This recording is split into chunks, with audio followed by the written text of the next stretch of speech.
Bom dia a todos. É um prazer muito grande estar aqui em mais um dia de atividades da especialização Políticas Públicas para Cidades Inteligentes da Universidade de São Paulo, junto ao Tribunal de Contas do Estado do Ceará, onde também temos o apoio e a participação de órgãos do governo do Estado do Ceará, Prefeitura da cidade de Fortaleza, Sistema S, ARCE, Agência Reguladora. Nós temos também a participação da Assembleia Legislativa do Estado do Ceará, Casa Civil do governo do Estado do Ceará, enfim, vários órgãos que se juntam nessas atividades que são realizadas aí quinzenalmente para o andamento da nossa especialização. Eu dou bom dia para os nossos alunos, bom dia para todos os ouvintes, todos aqueles interessados. Bom dia, Leonardo. Todos os interessados que estão aqui conosco para discutir um tema muito interessante, muito relevante, que é o tema da Justiça 4.0, inovação e efetividade na realização da justiça para todos. Nós temos hoje duas convidadas aqui na nossa tela, temos a doutora Eunice Prado, ela que é a nossa grande palestrante da manhã. A doutora Eunice é juíza de direito e tem trabalhado de forma intensa na discussão dos temas de inovação no judiciário. A doutora Eunice, ela traz para a gente, no dia de hoje, o que é que está acontecendo em nível nacional, o que é que está se discutindo no Conselho Nacional de Justiça.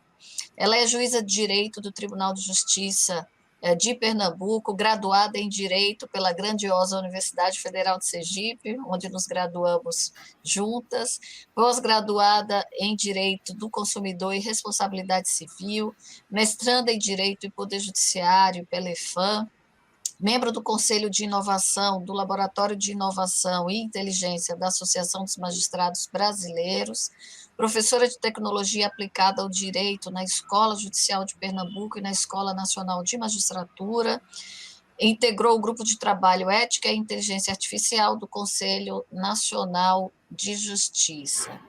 Além da doutora Eunice Prado, nós temos também a doutora Márcia Valquíria Batista dos Santos, professora aqui da especialização Políticas Públicas para Cidades Inteligentes, ela que é também uma grande especialista em Direito Público, hoje ela estará aqui hoje e amanhã, na parte da tarde, amanhã durante o dia, vai estar com as professoras Cecília Olivieri e a professora Patrícia Mericiano, tratando de controle social e participação social na estrutura do Estado.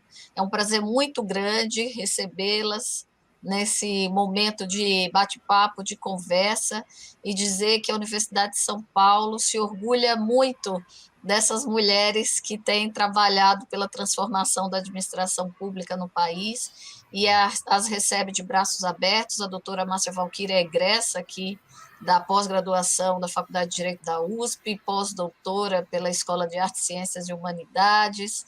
Então, já é da casa, né, doutora Márcia? E recebemos a convidada especialíssima, a doutora Eunice Prado, dizendo que a Universidade de São Paulo te recebe de braços abertos pela sua história e pelo grande papel que você tem desempenhado aí na inovação no judiciário. Seja muito bem-vinda, professora Eunice. Vou chamar de professora também, porque você também desenvolve atividades acadêmicas além da magistratura. Então, aqui é um ambiente acadêmico. Bem-vinda, professora Eunice, a palavra é sua. Muito obrigada, professora Ana Carla. Um prazer conhecê-la, professora Márcia. Bom dia a todos que nos assistem. É uma honra ter recebido esse convite. Com muita gratidão que estou aqui. Eu sou juíza há 18 anos, né? Como a Ana Carla falou, aqui no estado de Pernambuco, sou sergipana de Aracaju. Nós nos conhecemos na Universidade Federal de Sergipe. E eu vou falar com vocês sobre esse tema, né, que é o que há de mais novo, né, no judiciário a respeito do assunto, e eu trouxe uma apresentação. Peço licença para compartilhar o conteúdo. Então, esse é o nosso tema, né, como a professora Ana Carla já falou, o Programa Justiça 4.0, Inovação e Efetividade na Realização da Justiça para Todos. Eu queria dizer a todos que, desde o ano passado, eu estou fazendo parte desse programa de mestrado profissional em Direito e Poder Judiciário da INFAM, A ENFAM é a Escola Nacional de Formação e Aperfeiçoamento de Magistrados. Ela é vinculada ao STJ, Superior Tribunal de Justiça, se situa em Brasília. E desde o ano passado, ela está com esse programa pioneiro de mestrado profissional, é pioneiro no mundo. Não existe nenhum outro país, não existia até então, né, nenhum outro país que tivesse feito uma pós-graduação especializada, específica para magistrados, né, para que magistrados pensem sobre a justiça brasileira e possam entregar soluções concretas. Atualmente já existe um outro segundo programa semelhante, que é na Espanha. Então, no ano passado foi feita uma seleção com juízes e desembargadores de todo o país, da Justiça Estadual e Federal, e 28 magistrados, né, foram selecionados para a primeira turma, e eu faço parte dessa primeira turma. O que eu pesquiso é inteligência artificial aplicada à função judicante. Só um momentinho. E para entrar no assunto que a gente precisa tratar hoje, da tecnologia aplicada à função judicante, de modo geral, é preciso fazer um contexto quanto aos números, que da litigiosidade do Brasil, a dimensão do problema que nós precisamos resolver em termos de políticas públicas aplicadas ao Poder Judiciário. E aí, nesse contexto, eu começo com a criação do Conselho Nacional de Justiça, pela Emenda Constitucional 45 de 2004, e ele foi instalado em 14 de junho de 2005. No ano passado, ele fez 15 anos. E o Conselho Nacional de Justiça passou, então, a ter essa função administrativa, uma função central, né, centralizando as determinações para que todos os tribunais começassem a cumprir, coletando dados. Então, nada disso existia. E foi a partir da criação do Conselho Nacional de Justiça que se começou a efetivamente conhecer dados e depois se pensar em fazer políticas públicas orientadas por dados. Isso aqui eu verifiquei no site do IBGE hoje, 2 horas da manhã. População do Brasil, 213 milhões de habitantes, né? Seria a nossa população estimada atual. E nós temos no Brasil 1.225.000 advogados, 1.225.130 para ser mais exato, exposição de hoje. Desde 2010, a FGV, em parceria com a OAB, faz essa pesquisa, né, o exame de ordem em números. O mais recente foi esse volume 4, divulgado no ano passado, em 2020, e menciona que o Brasil tem mais de 1.500 faculdades de direito. Eu não sei se os senhores sabem, mas isso dá mais do que todas as faculdades de direito do mundo inteiro somadas. Então, o Brasil tem mais faculdades de direito do que todos os outros países somados.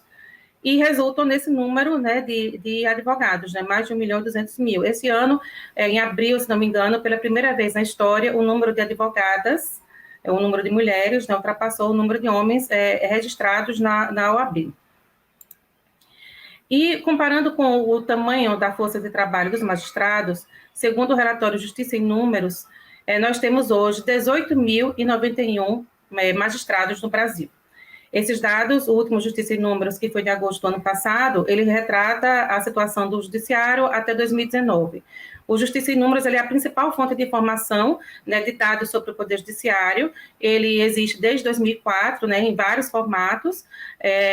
Inclusive, agora é possível consultar uma versão digital dele no site do CNJ. Agora nós estamos numa outra fase de coleta de dados, né, do Poder Judiciário, como vou explicar adiante, mas eu trouxe, então, para mostrar qual é o tamanho da força de trabalho.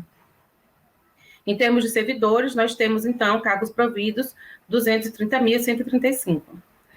Então, aqui está o painel do Justiça em Números, né, mostrando também quantos casos entraram, casos novos, mais de 30 milhões, e tinha um estoque de aproximadamente 77 milhões de processos. Como os senhores podem ver, entre os baixados e as sentenças, tanto pelo número de sentenças proferidas como de baixados, sempre se julga e se baixa mais do que entra, mas ainda assim não é suficiente para baixar todo esse estoque de pendentes. Então, resumindo, o Brasil tem mais de 1.500 faculdades de direito, um advogado para 174 habitantes, um juiz para 11.800 habitantes, então vocês vejam que é uma discrepância muito grande, 1.670 casos novos por juiz, um estoque de 4.261 processos por juiz, e temos 25% de cargos vagos de juiz e servidor, o que gera todo esse problema de estoque que a gente tem para resolver. Então, comparando com outros países, não tem paralelo a carga de trabalho dos juízes brasileiros. Então, por exemplo, Portugal é em torno de 300 e poucos processos por juiz. É o país da Europa, acho que mais tem, salvo engano, são 600 processos por juiz, aproximadamente. Então, nós temos muitos advogados, é lógico que não é o número de advogados que influencia no estoque de processos, e sim uma série de fatores, incluindo a questão de que na nossa Constituição existe o acesso, né, à justiça, a gratuidade da justiça é um direito das partes que alegarem, declararem, né, não terem condições de pagar as custas do processo. Muitas vezes isso se usa de forma indevida, então pessoas que poderiam pagar as custas alegam que não podem. Então, cada vez mais os juízes brasileiros estão verificando se é realmente uma parte que necessita da justiça gratuita ou se é uma parte que está entrando com aventura jurídica e para ver se cola está dizendo isso.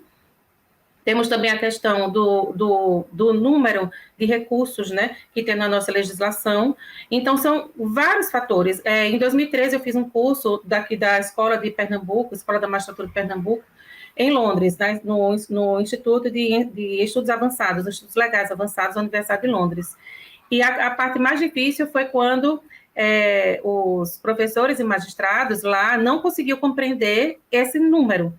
Era absolutamente impossível de entrar na cabeça deles essa quantidade de casos por juiz. Então, é o que a gente chama de paradoxo da magistratura brasileira, do Poder Judiciário brasileiro, que os números demonstram que tem os juízes mais produtivos do mundo, e os números mostram isso, se julga mais do que entra, mas por N fatores, a justiça continua sendo morosa, sobretudo pelo nosso sistema processual, o nosso sistema recursal e uma série de fatores. Além disso, essa enorme quantidade de advogados também faz com que haja uma litigiosidade. Além disso, tem a questão de que em vários outros países as agências reguladoras funcionam de uma outra forma, de uma forma mais efetiva.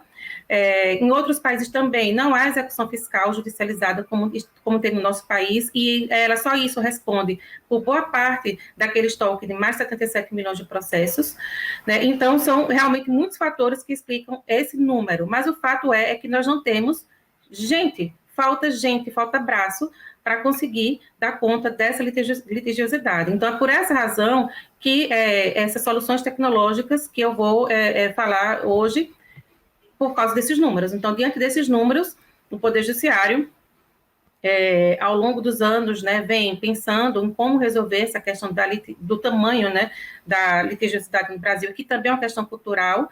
Em muitos outros países, as pessoas fazem mais acordos, usam mais mediação, usam mais conciliação, e aqui no Brasil tudo se judicializa, né? Então, essa cartilha que eu vou apresentar, ela foi lançada muito recentemente, a gente está no dia 16 de setembro, ela é do dia 23 de agosto, nesse programa que é do Conselho Nacional de Justiça, em parceria com o Conselho da Justiça Federal e com o Programa das Nações Unidas para o Desenvolvimento.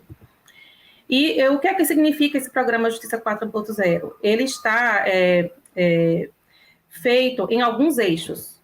Então, o objetivo é ampliar o acesso da população brasileira à justiça por meio do desenvolvimento e uso de novas tecnologias e inteligência artificial. Então, essas ações, elas buscam a governança, incrementar a governança, a transparência, a eficiência e a celeridade do Poder Judiciário, reduzindo despesas e tornando a justiça mais próxima do cidadão. Então, é uma tentativa de fazer a justiça mais racional, o Poder Judiciário racionalizando melhor os seus recursos, né, materiais e humanos, para tentar dar conta dessa litigiosidade excessiva que existe no nosso país. E aqui se pergunta como as políticas judiciárias e os projetos do programa Justiça 4.0 vão beneficiar os tribunais. Então, primeiro, ele prevê a transferência integral dos conhecimentos e soluções aos tribunais parceiros e apoio na criação e implantação de estratégias de sustentabilidade. Que etapas serão essas, né? Então, primeiro, serão apresentados programas, assim, caravanas, programas por meio de webinários a todos os segmentos de justiça. O Brasil tem 90 tribunais de diversos ramos. Nós temos 5 ramos da justiça, que é a justiça estadual, federal, justiça do trabalho, justiça militar e justiça eleitoral. Então, a equipe de juízes auxiliares, a equipe técnica do CNJ, irá, então, fazer esses eventos, né, regionais e também junto aos tribunais, para esclarecer e prestar esclarecimentos e fazer alinhamentos quanto às informações, formalizar acordos de cooperação técnica entre o CNJ e os tribunais, Aplicar questionários de diagnóstico, elaborar plano de ação, porque nós temos uma diferença muito grande, nós temos tribunais de pequeno porte, de médio porte, de grande porte, orçamentos diferentes, recursos diferentes, tamanho de pessoal diferente, então é complexo fazer um programa unitário para todo o Brasil, então tem que ser realmente customizado, até para identificar as necessidades e dificuldades de cada tribunal e poder disseminar as tecnologias que estão sendo desenvolvidas no âmbito do programa, fornecendo suporte técnico para isso. Até o momento, todos os tribunais superiores e os conselhos nacional da Justiça, o Conselho da Justiça Federal, o Conselho Nacional de Justiça, o Conselho Superior da Justiça do Trabalho, já aderiram ao programa. 100% da Justiça Federal, 100% da Justiça do Trabalho, mais da metade da Justiça Estadual, a Justiça Eleitoral ainda está em andamento, a Justiça Militar 33%. Então, essa é a posição até 23 de agosto de 2021. E as políticas judiciárias nacionais que estão pensadas para este programa Justiça 4.0 são as seguintes. Primeiro, o DataJude, que é a base nacional de dados do Poder Judiciário. Então, como eu falei antes, quando no Justiça em Números, né, que eu mostrei antes, era o principal repositório de informações da Justiça brasileira desde 2004, ele foi melhorando e avançando ano a ano. Ele fala do orçamento do judiciário, o pessoal, também qual o tamanho, né, da força de trabalho do judiciário. Fala também por estados e por ramos de justiça, onde estão os processos, que tipo de processo. Então, uma série de dados que estão no Justiça em Números, todos eles, então, foram... Só que o que acontecia? Ainda assim, no início, nos primórdios, era por planilha de Excel. Depois foram feitas várias versões, né, de remessa desses dados por programas informatizados, e ainda assim havia uma grande discrepância na remessa dessas informações. Então, o DataJude veio para ser a Base Nacional de Dados do Poder Judiciário. Essa resolução, a resolução 331 do ano passado, 2020, foi de agosto, essa resolução. E o objetivo é tentar uniformizar a base de dados do Poder Judiciário, diminuindo essas discrepâncias que o Justiça em Números ainda apresentava, né? Para fazer com que também seja mais rápido, no lugar de ser ano a ano, se possa ter em tempo real quais são as informações bastante atualizadas. Então, é um desafio imenso, mas está em andamento, começou em janeiro desse ano, uma etapa, depois julho desse ano, então vamos ver daqui para frente, né, tudo que vai acontecer. Porque o Poder Judiciário é uma das instituições que mais produzem dados. Então, nesse mar de dados, eles não têm nenhum valor. A gente sabe, né, que os dados hoje são novo petróleo, mas não tem nenhum valor se esses dados não estiverem organizados. Se você não souber como organizar e para que usar, como é que você vai estruturar esses dados, né? E a gente traz essa comparação que se faz muito, que é do Data Lake, que é o lago, né? Então, assim, os dados estão lá brutos e depois, quando você coloca os dados na prateleira, etiquetado, organizado, cada qual para um uso diferente, então aí os dados começam a fazer sentido e começam a ser realmente úteis para a formulação de políticas públicas orientadas a dados confiáveis e seguros. Então, inclusive, para transformar todos esses dados em painéis de Business Intelligence, como, por exemplo, da Microsoft, que pela Gartner continua sendo disparado, né, um dos programas mais usados de Business Intelligence. E esse é o painel tirado hoje do DataJude. Qual é a situação? Então, 90 tribunais, aqui tem esse número grande, né, 359 milhões de processos, porque ele engloba tudo, mas tem também os processos por tribunais, então ele vai dar uma série se a pessoa clicar em cada tribunal vai aparecer o painel de cada tribunal, então é algo que ainda está sendo feito e está tudo muito ainda no começo, mas é um grande avanço essa modificação da forma como se colhiam os dados antes, da forma como se está pretendendo colher os dados agora. Outro eixo, além do DataJude, que se preocupa com os dados, é o juízo 100% digital. Ele foi instituído pela resolução 345 do ano passado, foi de outubro do ano passado, e o que ele pretende, isso veio na esteira dessa intensa transformação tecnológica que a gente está vivendo por força da pandemia, né? Então foi uma transformação digital forçada, ela já estava em curso, porque a justiça não parou, não só não parou, graças ao investimento em tecnologia que já vinha sendo feito, né, muitos anos antes, como até aumentou a produtividade. Então, o juízo 100% digital ele chegou para demonstrar a justiça como um serviço. e Justice as a Service, né? Então, como as pessoas estão usando agora essa expressão. E independente de ter prédios até. Então, assim, isso pode causar uma revolução no futuro. Já existe um movimento de racionalização de recursos com fechamento de comarcas, agregação de comarcas, desativação, agregação a outras, né? E isso é um movimento que tende a aumentar, porque se percebe que em muitas comarcas não tinha razão de existir a quantidade de processos que entravam. Lógico que isso tem um custo, que é aquela população ela não ser atendida, e isso gera bastante polêmica ainda, então requer mais estudos, mais pesquisas para ver como se resolve essa situação, mas o juízo 100% digital ele veio para dar mais acesso também. Então, de modo que, mesmo que a comarca ela não tenha a sede do Poder Judiciário, né, então, assim, o juízo 100% digital ele está lá. Então, quem pode entrar no juízo 100% digital? Qualquer unidade judicial pode ingressar, né? E significa que todos os serviços serão prestados digitalmente, as audiências serão remotas, o atendimento das partes advogados também será remoto. É um programa experimental, a resolução prevê que um ano depois, ou seja, em outubro deste ano 2021, seria feita uma reavaliação, e vamos ver então como é que ele está hoje. Sim, tem essa cartilha, né, do juízo 100% digital, como eu disse, a resolução é de outubro de 2020, e o painel, que também está disponível para consulta no painel da Justiça 4.0 do Conselho Nacional de Justiça, mostra que a posição de hoje, 16 de setembro de 2021, pelo mapa de implantação, nós temos 24,9% de serventias no juízo 100% digital. Então, está assim espalhado por todo o Brasil com esse mapa de calor. O estado em que estiver, né, com maior implantação do juízo 100% digital é o estado do Amazonas. Então, vemos aí o Ceará, que é o estado para o qual nós estamos falando hoje, está com 7%. Mas essa tendência é crescente, né, e muito provavelmente não é um programa que ele vai ser descontinuado um ano depois, né, como se... eu acho que a reavaliação vai ser muito positiva e ele tende só a crescer. E na esteira do juiz 100% digital, veio a necessidade do balcão virtual, porque se viu que o maior problema era realmente o atendimento remoto, as partes ficaram sem contato com as varas. Professora Eunice, pois não? Uma pergunta que me surgiu agora. O fato do estado do Amazonas ser um dos mais aderentes a esse modelo da justiça digital, você acha que tem a ver também com a dificuldade tradicional para que se chegue políticas públicas nas regiões mais interioranas do norte do país? Você acha que tem a ver com a própria dificuldade local de infraestrutura, que isso afeta a SUS, afeta outras políticas públicas, não só de distribuição da justiça?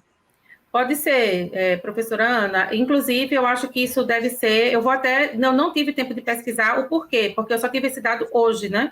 Sim. Então, por que razão o estado do Amazonas ele está com esse número, né? Mas é uma hipótese, né? Uma hipótese para ser. Por que aqui ele aderiu tanto, né? Então, agora tem o seguinte também, em relação tem uma questão a considerar. Embora seja o maior estado, né, em extensão territorial, ele é considerado um tribunal de pequeno porte, pelo número, né, de comarcas, de várias agora, de grandes extensões territoriais, né, de distâncias, né, então isso talvez possa explicar o motivo dele ter querido aderir para dar mais acesso à justiça sem a necessidade desses deslocamentos. No Pará, que é um estado também muito grande, um estado vizinho, eu lembro, nós temos um colega do mestrado que é do Pará, e ele percorre distâncias absurdas para ele mudar de uma comarca para outra quando ele está substituindo. Então, algumas comarcas, realmente, a pessoa tem que andar por estrada, tem que pegar barco, tem que pegar algum avião, aqueles aviões pequenos, né? Então, realmente, isso pode, talvez, justificar o motivo dessa adesão tão grande, né? Já que estamos no ambiente acadêmico, isso daria uma boa survey, uma boa pesquisa. Sim, para saber por que essa discrepância, né, de adesões, não é? Olha, vocês que estão fazendo aí a especialização, se alguém escolher esse tema aí da Justiça 4.0, o desenvolvimento de tecnologia na justiça, daria um belo survey, passar esse questionário para ver o que aconteceu especificamente no estado do Amazonas, porque isso pode dar indicadores importantes para regiões de difícil acesso à justiça em outros lugares do país, em outras cidades de outras regiões do país, né? Só uma observação, professora Eunice, por favor, pode continuar. Certo, e inclusive também tem que ver o seguinte: cada estado ele tem o seu código de organização judiciária. O CNJ ele também não pode interferir nisso, porque isso são leis complementares de cada estado, né? Então, por exemplo, além disso, tem as determinações, as resoluções, os atos normativos de cada local. Então, Pernambuco, por exemplo, a minha vara, eu estou quase conseguindo entrar no Juiz 100% digital, porque eu preciso atingir eu tenho muitos processos físicos ainda.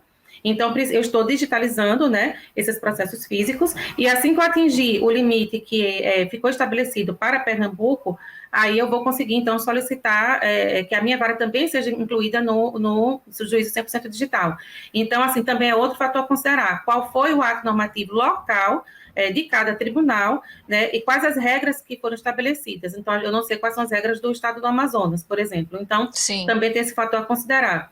Certo? Tem uma pergunta aqui, professora, quando a senhora chegar nesse ponto, já vou te adiantar, o Valdo Costa, aluno da especialização do Ceará, ele pergunta como está ocorrendo a utilização da inteligência artificial no auxílio dos julgamentos de processos da Justiça 4.0. Esse é um dos temas que você vai tratar, Sim. mas só para saber que a pergunta já chegou. Vamos lá.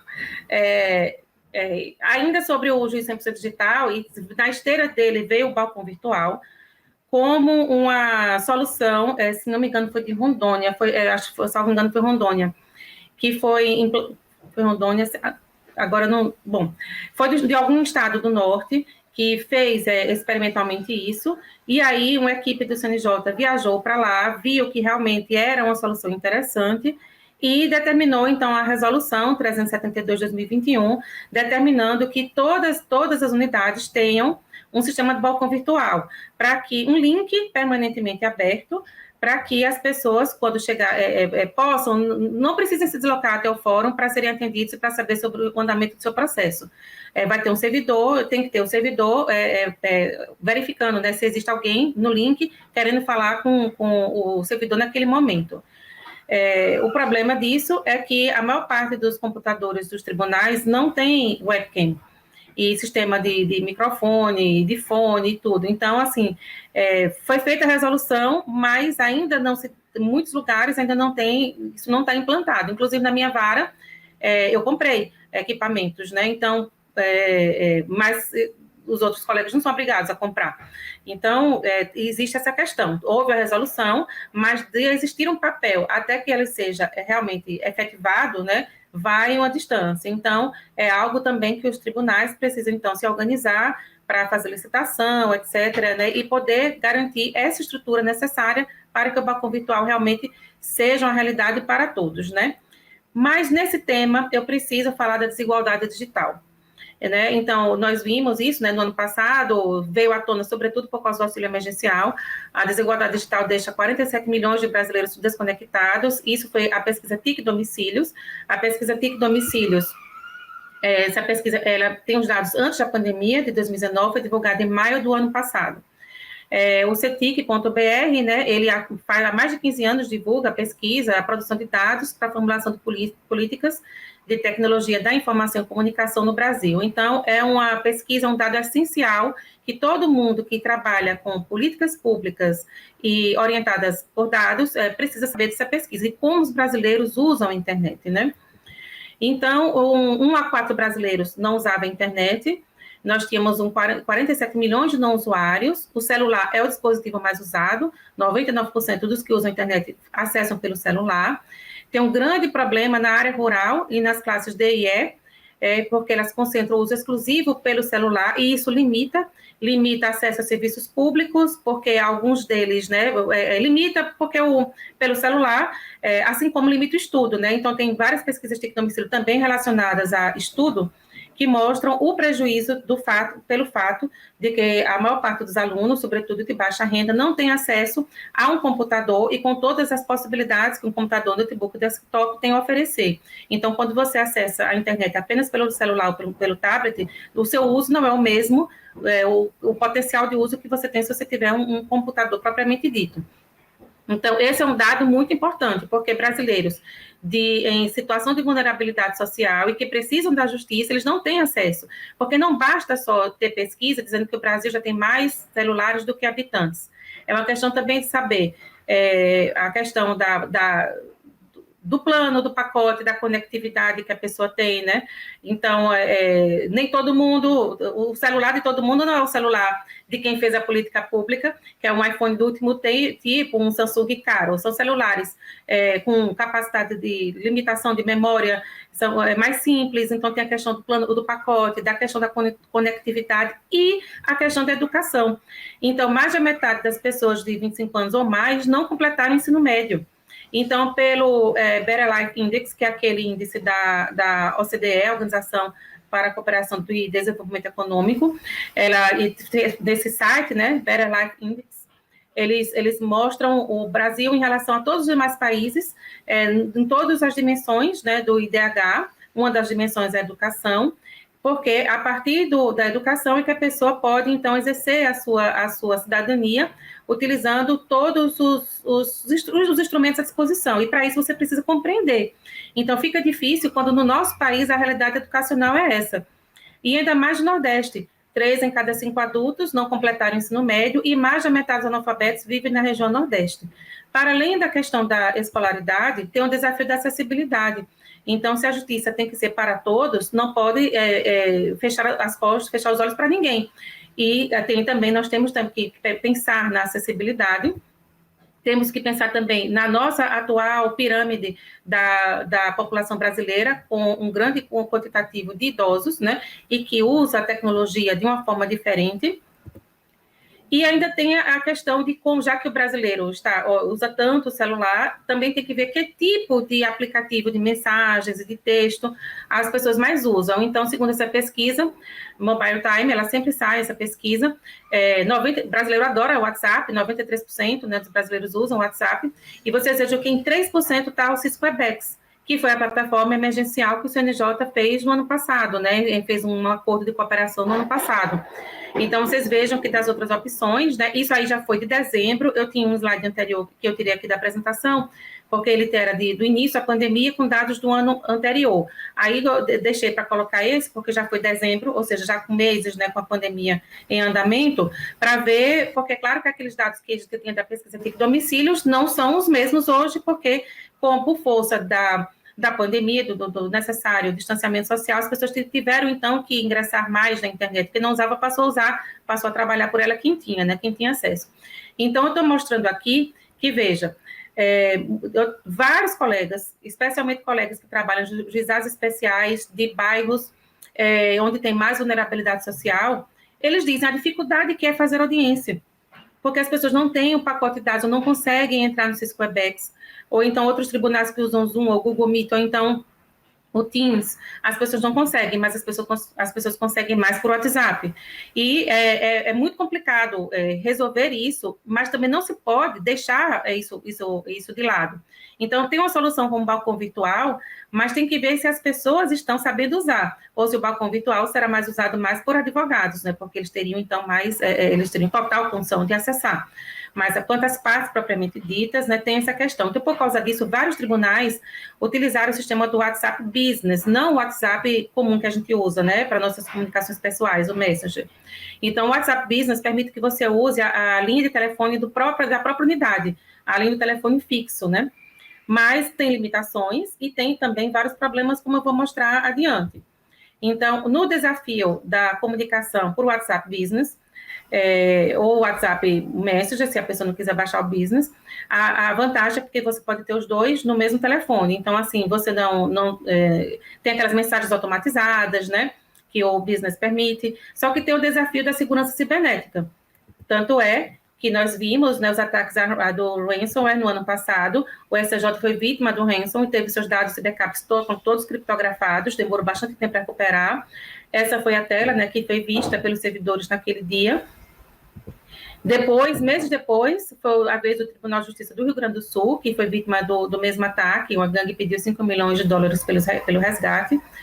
A Justiça Gaúcha estava apurando a responsabilidade do ataque cibernético, então eu quero mostrar que é um risco. Então, vários tribunais resolveram limitar a questão do acesso ao WhatsApp, porque basta uma só pessoa clicar no link que não devia, e aconteceu um fato, né, tão complicado quanto um ataque cibernético num tribunal. Então, alguns tribunais resolveram realmente limitar, restringir o uso do WhatsApp. Porém, tem essa questão. Uma solução seria, eu posso exemplificar, foi do Tribunal de Justiça da Paraíba.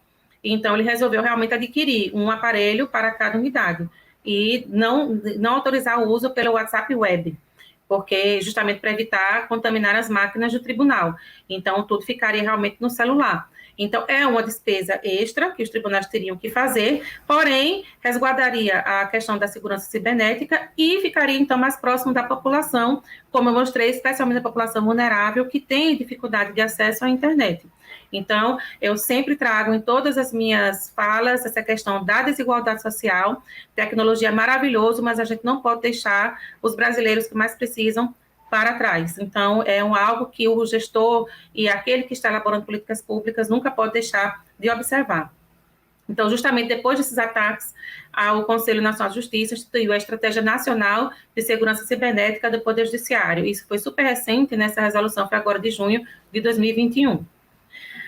Um outro programa da Justiça 4.0 são os núcleos de Justiça 4.0. Para quê? Seria a atuação remota de juízes ou grupos de juízes e juízas prestando serviços totalmente digitais para atender a demandas especializadas. Eu vou dar um exemplo. Em Pernambuco não há varas regionais, aliás, nos estados todos, não há varas regionais, por exemplo, de falências e recuperações judiciais.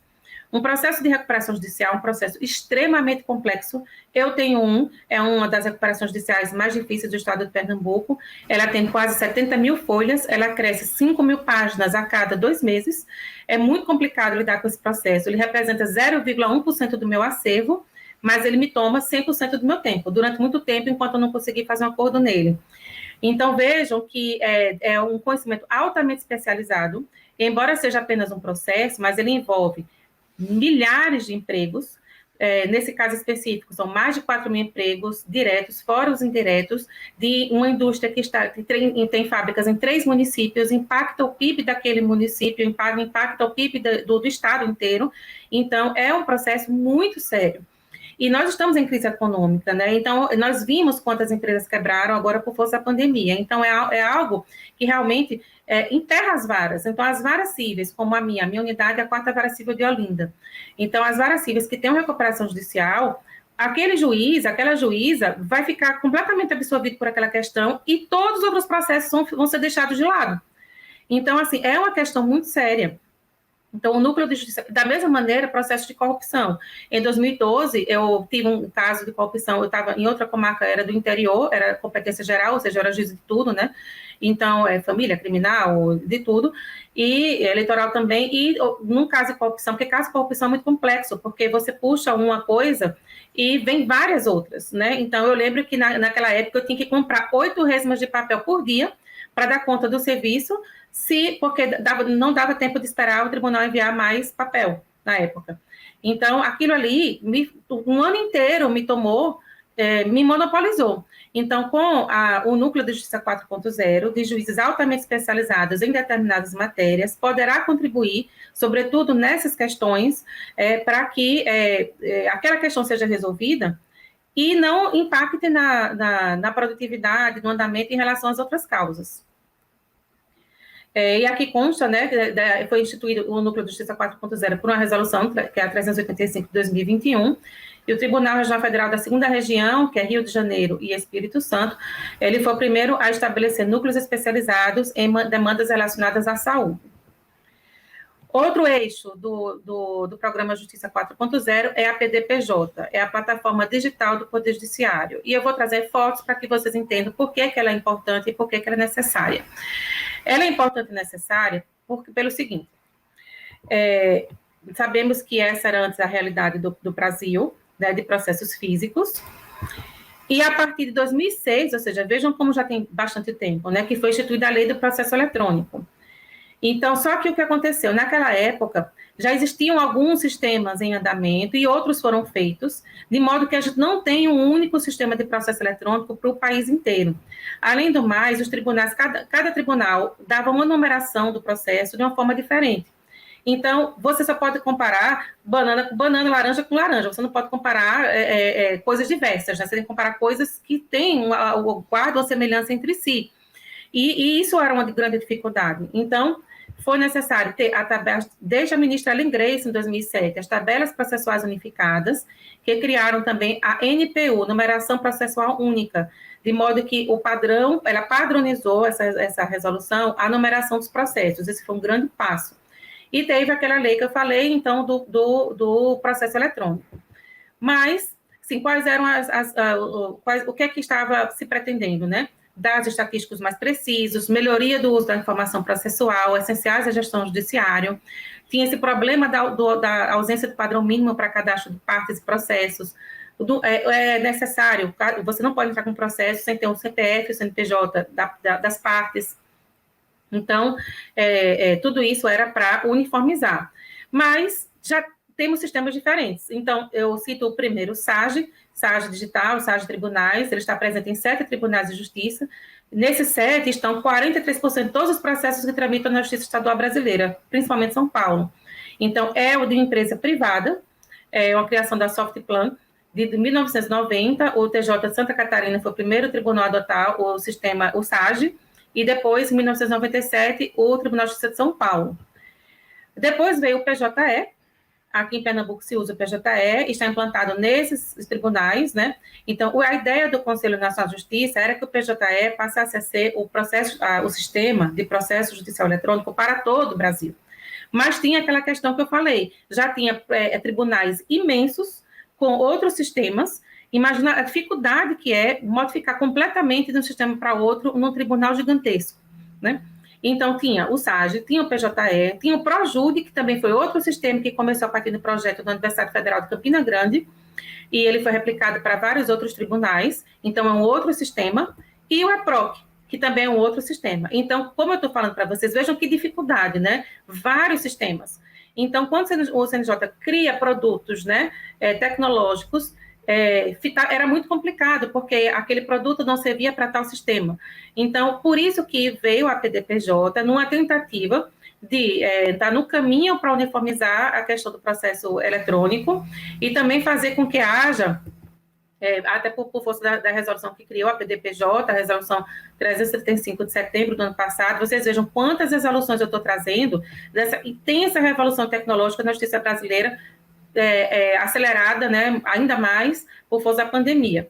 Então, o conceito de desenvolvimento comunitário, para que no lugar de cada tribunal fique fazendo do seu jeito, então todos contribuam para a melhoria das soluções tecnológicas, para aproveitamento comum, o foco na experiência do usuário, né, tanto o usuário interno como o usuário externo, né, e fazendo um repositório, tipo marketplace de soluções. Assim como eu mostrei naquela imagem antes, eu mostrei aquelas garrafinhas de água mineral na prateleira, né? Então, como se fossem as soluções tecnológicas, e cada tribunal vai lá e pega aquela que ele está precisando. Então, para aderir à PDPJ, é necessário cada tribunal mobilizar sua equipe técnica, fazer um incentivo à capacitação, integrar os sistemas à PDPJ, fornecer informações às bases de dados nacionais, utilizar soluções que já estão disponíveis no lugar de criar novas, né? Para que você vai gastar recursos públicos e recursos humanos para algo que já tem, alguém já fez, algum outro tribunal já fez. Então, os tribunais eram ilhas. E agora se pretende, né, fazer com que cada um saiba o que o outro está fazendo e possa compartilhar soluções, desenvolver de forma comunitária e compartilhar soluções. Então, tem os serviços estruturantes da PDPJ, como o projeto de apoio a essas políticas judiciárias, ou já falei do marketplace, né? O serviço de autenticação, que é necessário para que cada pessoa que vai ingressar e usar esses sistemas, imagine se fosse necessário toda vez criar uma senha diferente para poder a pessoa entrar. Não, então se pensou no serviço de autenticação em que o usuário entre com a mesma senha e tenha acesso a todos esses sistemas disponíveis. Também um método de comunicação interna, né, para que flua melhor a comunicação por meio da PDPJ. Melhorando ainda o serviço de tabelas processuais unificadas, como eu já falei antes, porque essa questão da padronização, da classificação, da numeração é muito importante para evitar disparidades nas nomenclaturas usadas pelos tribunais. Então, há tribunais, por exemplo, que classificavam um determinado processo de uma maneira, outros tribunais de outra maneira, e isso impacta nos números, né, e nos dados. A questão também do serviço de pessoas e endereços. Então, quando eu era juíza criminal, tinha muitos processos que ficavam suspensos porque não se encontrava o réu, e o réu estava preso em outras unidades da federação. Antes a gente não sabia nós não tínhamos como saber isso, né? E unificando todos os dados das pessoas num só lugar, então é possível a gente saber onde estão as pessoas, né? Para que a gente possa citar, intimar, enfim, desenvolver os processos, né? Esse serviço de pessoas e endereços foi desenvolvido a partir da integração com a base de dados da Receita Federal. Lembrando que, até por força do auxílio emergencial, muita gente que sequer existia, não tinha documentação regular, nem nada, teve que providenciar tudo isso e se cadastrar. Então, assim, aumentando ainda essa base de dados, né? O serviço de cabeçalho do processo, porque é importante para todos os dados necessários, né? Um serviço organizacional para quê? Para que todo mundo saiba qual é a hierarquia, o organograma de cada tribunal, para que quando o tribunal se dirija ao outro para compartilhar ou pedir alguma solução, ele saiba a quem se dirigir, né? Como é que cada tribunal está organizado. Além desse projeto, dos projetos de apoio, tem a gestão de projetos, então, é um grande programa de capacitação que o Poder Judiciário está fazendo, também de integridade e compliance. O DataJude, que eu já falei, né? Então, duas funções super importantes, que é o painel de estatística, como eu já mostrei, para mais transparência, né, da gestão das varas e dos tribunais, e está no caminho de desenvolver a API pública, que vai permitir acesso aos microdados com retorno de consulta de processo a processo. Também um Sistema Nacional de Investigação Patrimonial e Recuperação de Ativos. Isso é muito importante, porque o processo que mais demora é a fase da execução, demora mais de 7 anos, né? Então, em alguns casos, então, porque não se acha os bens do devedor, né? Então, é muito importante esse Sistema Nacional de Investigação Patrimonial e Recuperação de Ativos, tanto do ponto de vista das execuções fiscais, para recuperação do crédito fiscal, como também das dívidas das pessoas, né, físicas e jurídicas, para a recuperação desses créditos. O Sistema Nacional de Bens Apreendidos, porque o que acontecia é que se tinha apenas um cadastro do sistema, mas esses sistemas acabavam se deteriorando do tempo que se levava até que eles fossem levados a leilão, com custos, né, de guarda, de depósito. Ele pretende agilizar isso.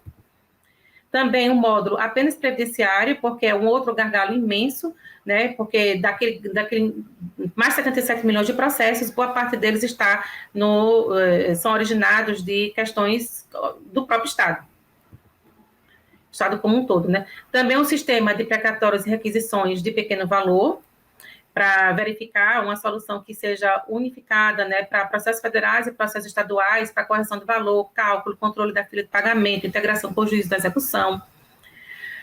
Isso é muito importante também, um sistema de precedentes e jurisprudência unificada, porque uma das formas de combater essa litigiosidade excessiva e de organizar melhor é fazer com que haja uma uniformidade nos julgamentos de processos semelhantes, né? Então, quando os tribunais fixam uma tese uniformizada para aquela questão jurídica, todos os tribunais e juízes devem obedecer aquilo. E até para você verificar, por exemplo, na minha vara, quantos processos de tal assunto que o STJ julgou ontem eu tenho. Então, eu consigo achar e centrar meus esforços naquele tipo de ação e, assim, de uma forma mais racional, conseguir resolvê-los. O Sistema Nacional de Adoção e Acolhimento, que se refere, então, à questão da infância e juventude. Também temos o Banco Nacional de Monitoramento de Prisões, que muitas utilidades, né, como eu e agora também tem o BNMPU, que é o Banco Nacional de Medidas Protetivas de Urgência, que se referem à violência doméstica. E, enfim, chegamos no Sinapsis, está quase terminando essa parte, né? O Sinapsis, para quem perguntou sobre inteligência artificial, ele é uma plataforma de criação. Eu poderia dizer que é tipo um grande guarda-chuva, onde estão abrigadas todas as soluções de inteligência artificial que os tribunais estão criando. Então, ele teve origem em Rondônia e depois ele foi colocado no CNJ para ser esse repositório, né?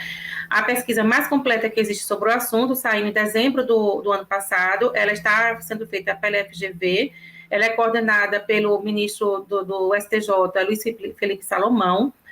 Nessa pesquisa, mostra que 67 tribunais já têm algum sistema de inteligência artificial, esse número é maior hoje, porque isso é muito dinâmico, a todo momento as pessoas estão fazendo novas soluções, né, de inteligência artificial. A maioria delas é para questões meramente burocráticas, administrativas, assim, temos poucas soluções. Então, assim, as pessoas se preocupam muito, né, do robô julgador, e não é isso que está acontecendo. A IA é usada como ferramenta auxiliar, ela não substitui o julgador. Então, temos esse painel aí na pesquisa da FGV, em que situação está a inteligência artificial nos tribunais. Eu participei da resolução, do grupo de trabalho que foi criado pelo Conselho Nacional de Justiça para tentar fazer alguma regulação, porque aconteceu. Os primeiros projetos começaram a ser implantados no final de 2018, alguns poucos em 2019, muitos em 2020. E de forma completamente desordenada, não tinha nenhuma regra, né? Então, então o CNJ resolveu instituir aquele grupo de trabalho para que a única reunião presencial que tivemos foi essa, 5 de fevereiro, logo depois, um mês depois, né, foi declarada a pandemia, e aí tudo teve que ser feito remotamente. E a base do estudo era a Carta Ética Europeia, de uso ético, né, no sistema de justiça, que ela tinha sido lançada em dezembro de 2018, divulgada numa assembleia em 2019, maio de 2019, e ela foi a base para ela estabelece 5 princípios, né, de como fazer uso ético de inteligência artificial na justiça, e ela foi a base, então, desse grupo de trabalho para que fosse possível apresentar uma proposta de resolução para o CNJ, que foi a resolução 332, de 21 de agosto de 2020. Então, ela dispôs sobre a ética, a transparência e a governança na produção e no uso de IA aplicada ao Poder Judiciário. Ela tem um grande diferencial em relação a todas as outras que tem no mundo, porque ela foi além de estabelecer apenas princípios. Ela trata também de governança. E vários detalhes, né? Então, por exemplo, um tribunal, ele não precisa de autorização prévia do conselho para desenvolver uma solução nova, justamente para que isso não possa tolher a inovação. Mas, se for criminal, então ele vai precisar de pedir autorização.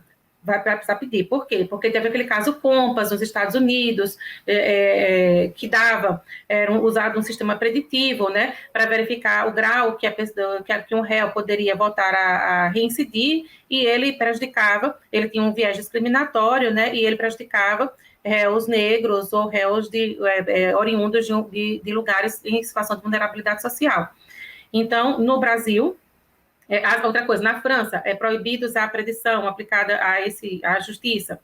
Então, mas no Brasil, o que aconteceu? No Brasil, a inteligência artificial é utilizada como ferramenta auxiliar e ela está sob controle do julgador. Então, e como eu mostrei para vocês, o maior uso da inteligência artificial hoje são questões assim, classificação de processos, a verificação de jurisprudência, a verificação se tal decisão está obedecendo ou não os precedentes unificados. Existem poucas aplicações. Agora temos a Sigma e do TRF3, Tribunal Regional Federal da Terceira Região, sede de São Paulo, né, que ele tem uma IA que está verificando dos modelos, né, de sentenças, despacho de decisões, qual seria o adequado para aquele caso, apenas como uma sugestão. Então, e o magistrado adequa, né, em relação ao caso concreto. Tudo isso vai ser colocado também no Codex, que é um programa, um projeto bastante ambicioso, para colocar todas as bases de dados processuais dos sistemas no Codex, inclusive os textos, né? E os textos, dados estruturados e os textos que nos processos estão no formato de Word ou então em PDF, né? Então, isso no futuro vai ainda acelerar muito mais a produção de novas soluções tecnológicas que usam inteligência artificial. Então, tem o eixo da capacitação, o CNJ criou esse Centro de Informação e Aperfeiçoamento de Servidores do Judiciário, CEAJUDE, e tem um ambiente virtual de aprendizagem, isso também é novidade, para que seja possível que a força de trabalho absorva toda essa profusão de novidades, né? Agora, eu estou com uma pesquisa em andamento para saber o nível de conhecimento dos magistrados em inteligência artificial. Então, está na fase de coleta de dados de magistrados de todos os ramos para saber se eles sabem da existência dessa resolução e em que medida eles estão por dentro das necessidades da gente precisar saber sobre a inteligência artificial, não só para aplicar, como também para julgar processos que envolvam essa temática. Então, tem a plataforma. A primeira reunião regional desse programa aconteceu no dia 25 de agosto, muito recentemente, e foi na região Sudeste. Então, como eu disse, o programa vai passar por todas as regiões para fazer todo esse programa. Então, é isso. Tem aqui a Estratégia Nacional do Poder Judiciário, e um dos eixos dela, ela está indexada à Agenda 2030, né, da ONU, com todos os seus objetivos de desenvolvimento sustentável. Esse que nós estamos tratando, o macro desafio, é o fortalecimento da Estratégia Nacional de TIC, de proteção de dados, agilidade e produtividade na prestação jurisdicional e aperfeiçoamento da gestão administrativa e da governança judiciária. Ainda sobre a resolução 332, que trata de IA, eu esqueci de falar um detalhe. É o único ato normativo de um dos 3 poderes no Brasil que regula a IA de algum modo. Então, no executivo, que agora existe a EBIA, que é a Estratégia Brasileira de Inteligência Artificial, depois de uma consulta pública, que ficou naquela plataforma, né, brparticipa.br, mas frustrou a academia e frustrou todos os especialistas, porque se achou que com aquela grande quantidade de sugestões, né, de manifestações da academia, de empresas, era possível fazer algo mais elaborado. Então, temos outros países com estratégias, como Estados Unidos, Singapura, China, Canadá, muitos países, né, com estratégias mais elaboradas, e a nossa ficou muito tímida ainda. E no Congresso Nacional está em andamento um projeto de lei para tratar da inteligência artificial ainda, está na fase ainda de audiências públicas. Então, de modo que o único poder, dos 3 poderes que tem algum regulamento sobre inteligência artificial é o Poder Judiciário, por meio dessa resolução 332 de 2020. Então, no CNJ também tem um laboratório, que é o LIODES, o Laboratório de Inovação e Inteligência, e ODS. E eu queria só para terminar, dar exemplos concretos de tudo isso que eu falei, porque está faltando ainda falar dos centros de inteligência. Então, os centros de inteligência, eles chegaram, primeiro, não só para essa questão da força dos precedentes, a organização, a uniformização, mas também para pensar de uma forma mais parada a lógica cartesiana que se estava usando antes, né? Então, se pensou numa estrutura que possa refletir sobre esses problemas do judiciário de uma forma mais inteligente e de uma forma que possa trazer outros stakeholders para a mesa de debate para pensar soluções conjuntas, porque todos esses problemas são wicked problems, são problemas complexos e que eles têm inúmeras soluções e que dependem de muitos fatores e de muitas pessoas, não só do judiciário, né? Então, a título de exemplo, eu trago, não sei se você sabe, do caso Pinheiro, a maior tragédia que o Brasil já evitou. Essa é a cidade de Maceió, esse é um dos bairros de Maceió, o bairro Pinheiro. Esse caso, a mineradora Braskem, depois de minerar salgema de forma subterrânea, fez com que houvesse cavernas. Então, todo esse bairro vai cair, vai afundar, e todo mundo ia morrer. Então, em termos assim de vidas salvas, né? Então, assim, essa tragédia é uma tragédia que seria uma tragédia humanitária de proporções, em termos de vidas perdidas, proporções muito maiores do que as tragédias que a gente tem visto nos últimos anos ambientais, porque era um bairro, era altamente, densamente, né, habitado. Então, o que aconteceu? Por meio desse trabalho de inteligência, desse centro de inteligência, com uma série de órgãos envolvidos, Tribunal de Contas, Ministério Público, Defensoria Pública, foi necessário mapear essas pessoas. Elas não tinham nem a posse, então teve também que fazer acordos com a Noreg, para verificar como regularizar a documentação dessas pessoas, para que a Braskem fizesse, então, os acordos com o Ministério Público para a indenização dessas pessoas, que as pessoas saíssem dali e tivessem onde morar. Então, uma série de medidas foram tomadas. No site do CNJ é possível verificar tudo o que foi necessário fazer e todos os órgãos envolvidos para evitar essa tragédia com morte, o potencial de 40 mil pessoas, né? Então, tem toda a mobilização, a regularização, quem foi que fez, como é que foi feito, os valores envolvidos e tudo mais. Então, isso é um exemplo, né? E ele veio na esteira depois do que tinha acontecido na tragédia de Mariana. Então, eu queria dizer que o impacto desse, para além da tragédia ambiental, da tragédia humanitária, também impacta na justiça daquele Estado. Então, o Estado de Minas Gerais teve de criar soluções de inteligência artificial para dar conta desse monte de processo que entrou por causa disso. Né? Então, depois teve o Brumadinho. Então, nós vemos assim que tragédias ambientais. Então, quando teve esse Observatório Nacional, né, de Meio Ambiente e tudo mais, que pôde dar o alerta dessa questão de perigo, de risco do bairro Pinheiro, lá em Maceió. Então, veja, o rompimento de barragens geraram mais de 84 mil ações no Tribunal de Justiça de Minas Gerais, e se estendeu a outros estados, como Espírito Santo, por exemplo. Né? Então, teve que ter... aqui eu trago outra imagem. Isso aqui, sabe o que é? O apagão desse ano, o apagão do Amapá. Então, imagine num Tribunal de Justiça de pequeno porte, como é o Tribunal de Justiça do Amapá, ser tomado por ações de toda a população do Amapá pedindo indenização. Então, o Amapá passou muito tempo, né, sem energia, foi assim, realmente um prejuízo muito grande. Ações judiciais pelo apagão forçam mobilização do Tribunal de Justiça do Amapá. Então, isso, por meio do Centro de Inteligência, será possível tentar ordenar, fazer acordos, chamar pessoas, chamar os outros órgãos, para tentar combater a litigiosidade que virá de uma situação como essa. Então, sim, por isso que foi criada, em outubro do ano passado, o Centro de Inteligência do Poder Judiciário. Então, foi instalado em março desse ano, 2021, pode ser uma maneira da justiça reagir àquele tamanho que eu falei do início da litigiosidade, por meio desses centros de inteligência.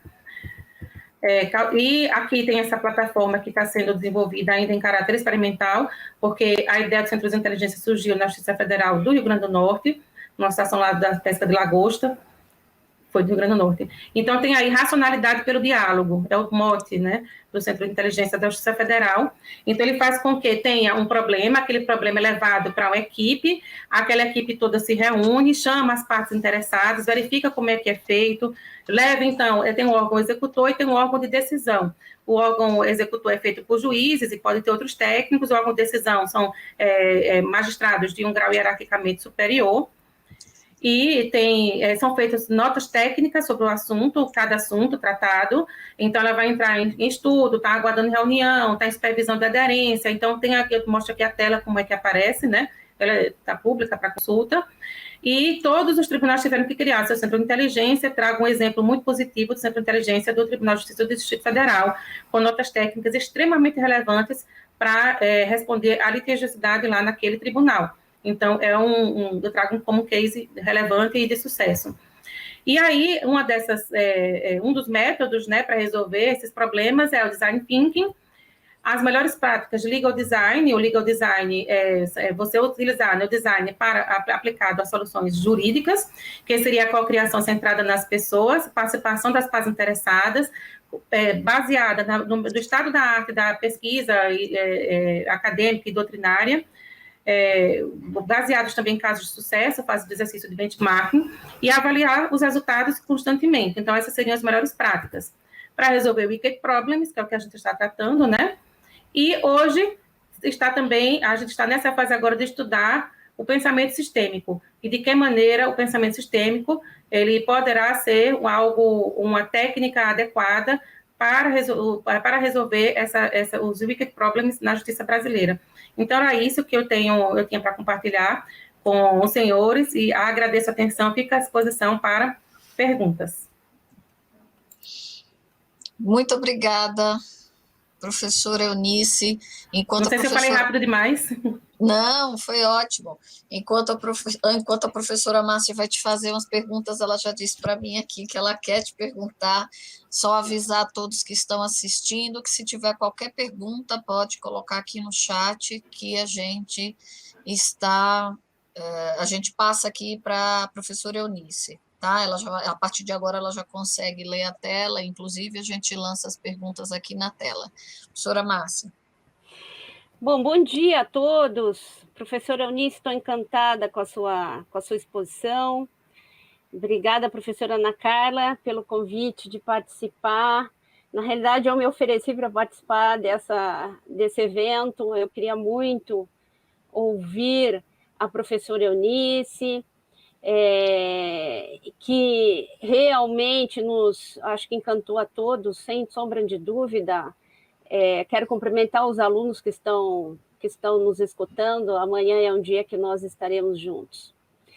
Professor Eunice, esse tema é muito instigador. Primeiro que falar em justiça 4.0 num país de tantas diferenças e tantas dimensões, acredito que, para mim, é uma novidade essa quantidade de detalhes. Evidentemente, a gente aprende muito, né?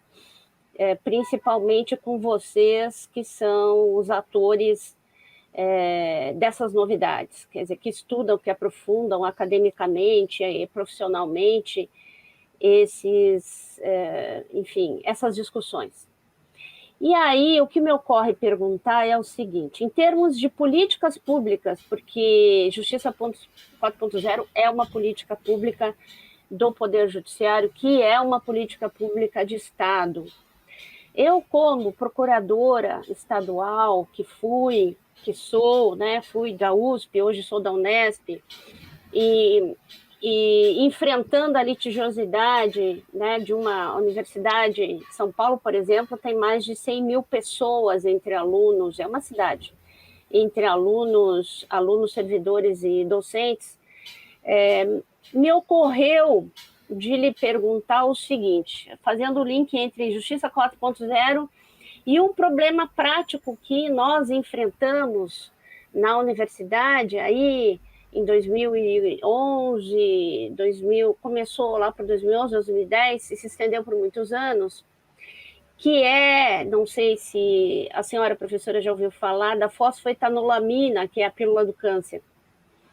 Então, só neste caso, foram 18 mil liminares contra a Universidade de São Paulo para fornecimento da pílula do câncer, que era fabricada por um docente do Instituto de Química de São Carlos.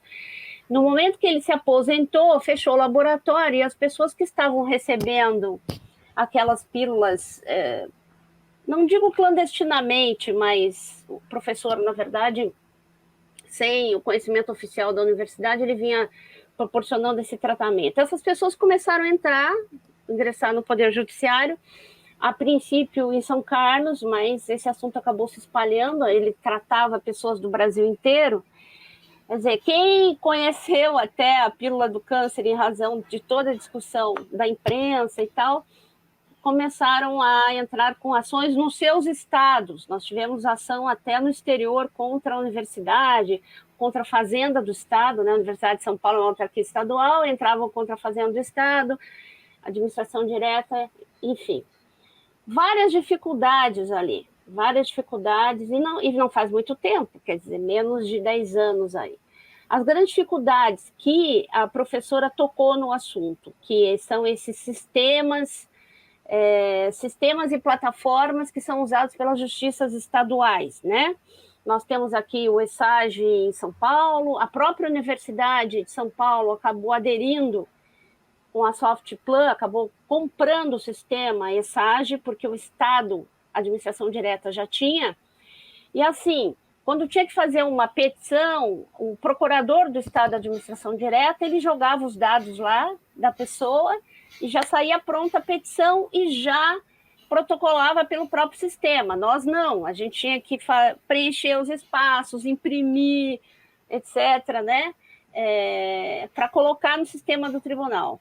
E outros estados, a gente tinha que aderir aos sistemas estaduais e não conversavam com o nosso no estado de São Paulo. Então, uma dificuldade muito grande de contestações, ou então de agravar liminares. Chegou uma época que a gente não agravava mais. Chegou uma época que tinha que pedir lá o habeas corpus preventivo do reitor, mas isso tinha que ser feito em todos os estados. Então, é muito difícil advogar no Brasil, né?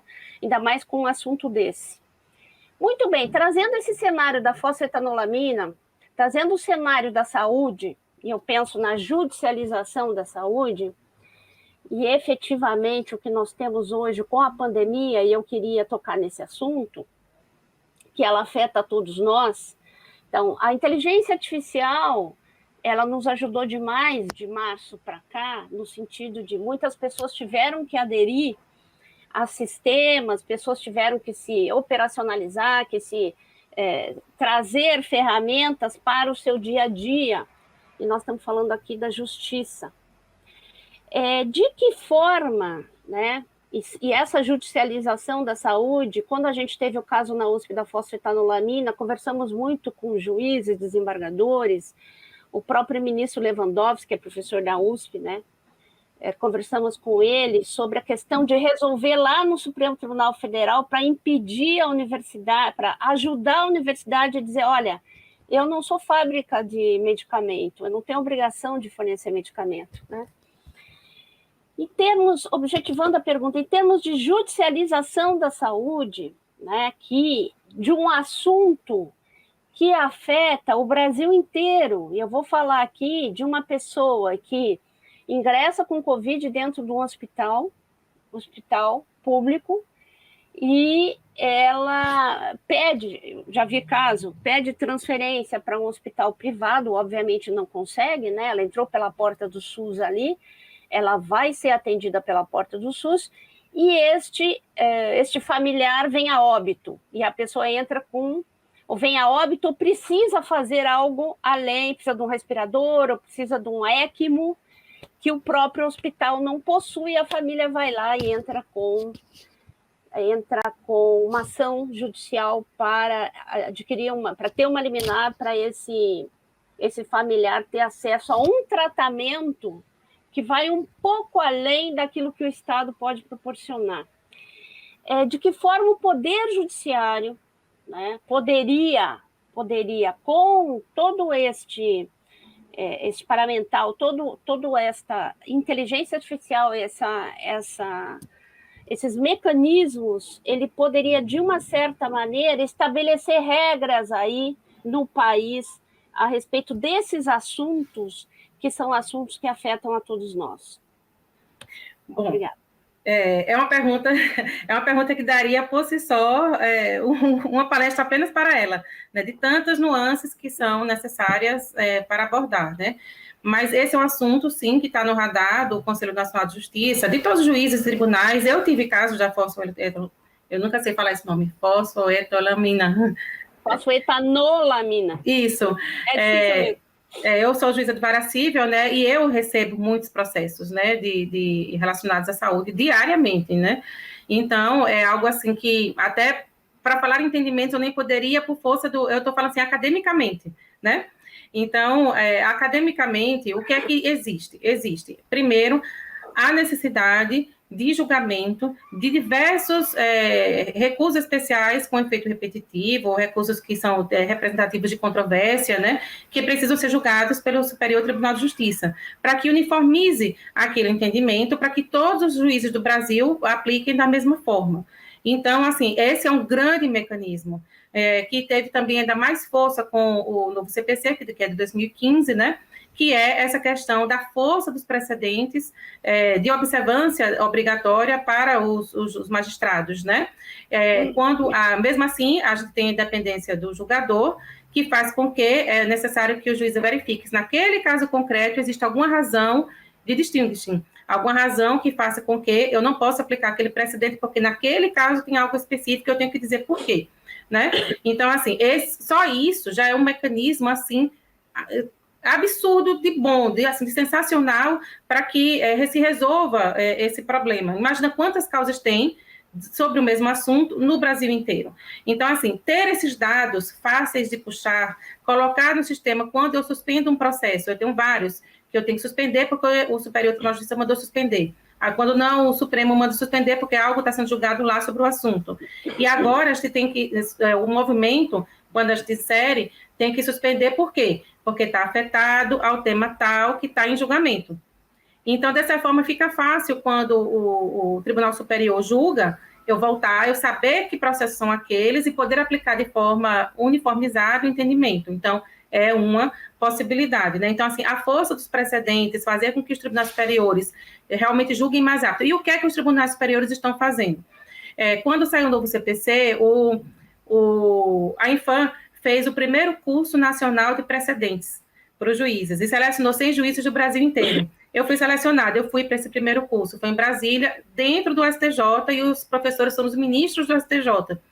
Então, quando a gente estava pensando, né, sobre esse assunto, sobre precedentes e tudo mais, é preciso, primeiro, que as pessoas todas percebam a importância dos precedentes. E eu me lembro que o ministro, né, o ministro Paulo de Tarso Severino, que ele é o que define se aquele processo, qual é o leading case que vai servir para que se resolva todos os casos, né? Ele falou da força, da importância de fazer audiências públicas, né, para resolver.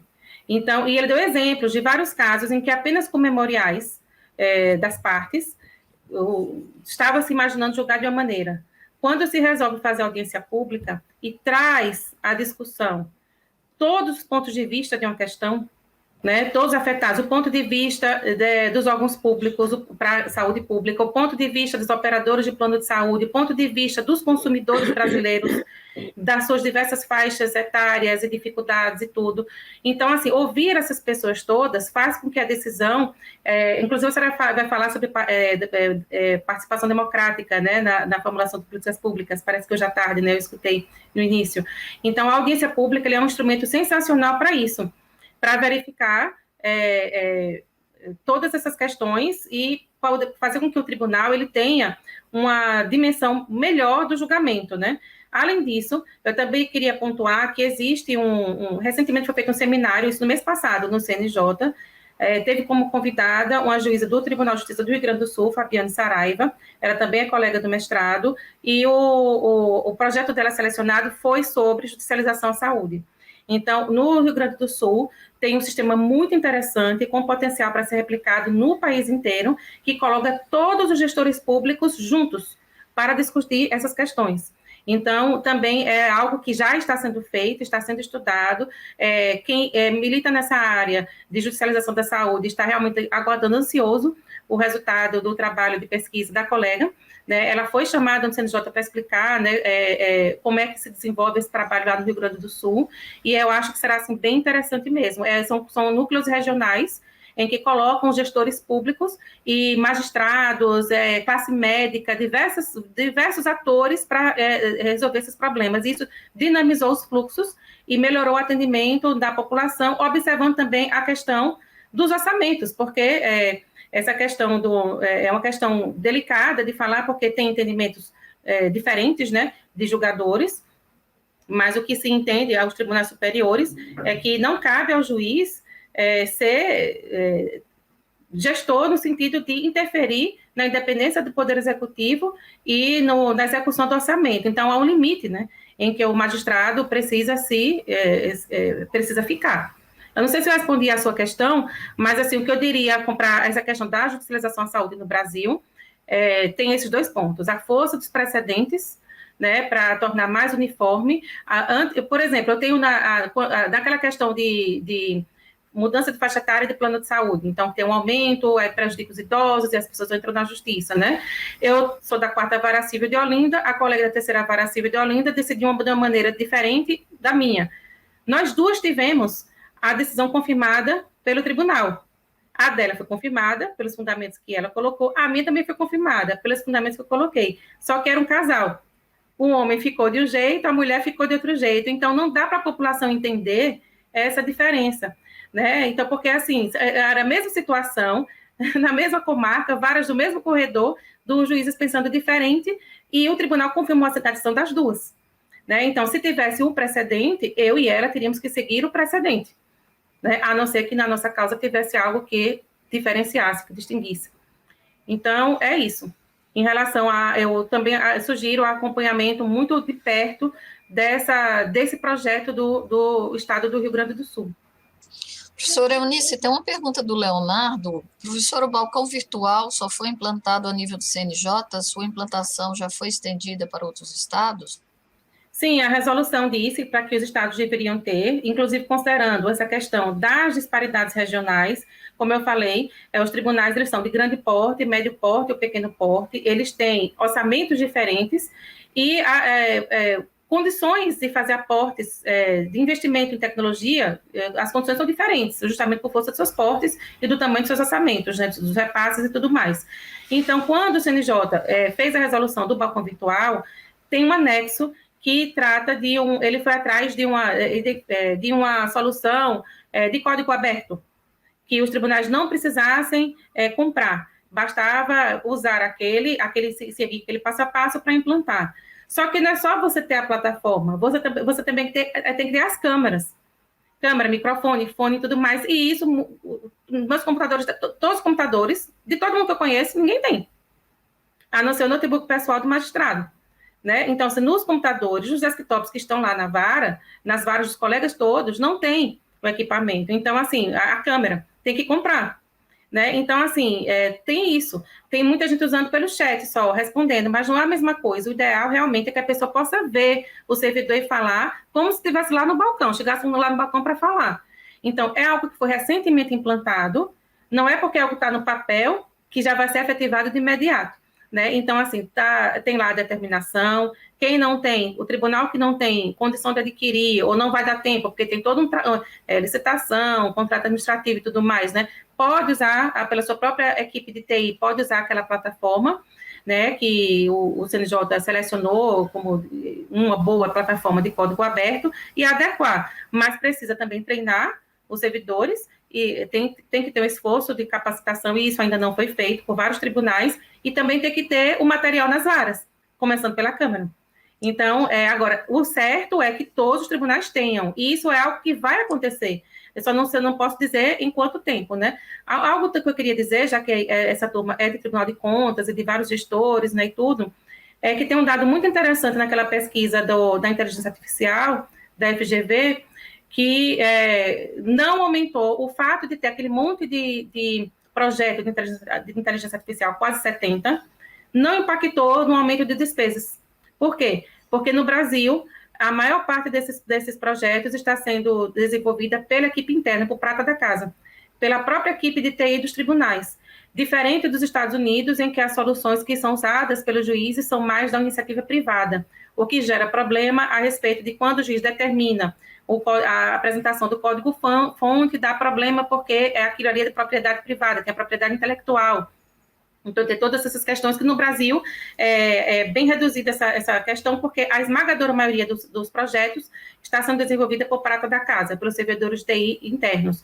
Alguns poucos de tribunais de pequeno porte, que não têm esse tamanho e essa quantidade de técnicos, e também condições de mandar esses técnicos fazerem cursos, né? Porque a tecnologia é muito dinâmica, o tempo todo você tem que capacitar, né, os profissionais. Então, esses tribunais de pequeno porte estão dando show nas soluções que estão criando com universidades, em parceria com a academia. E o melhor exemplo disso é o TJ de Roraima.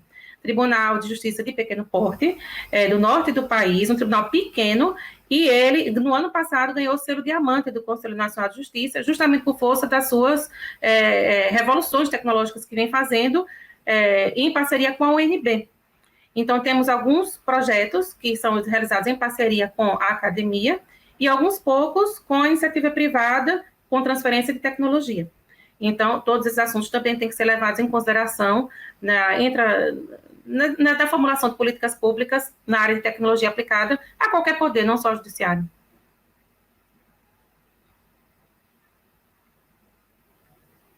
A senhora está com o microfone fechado, professora Ana Carla.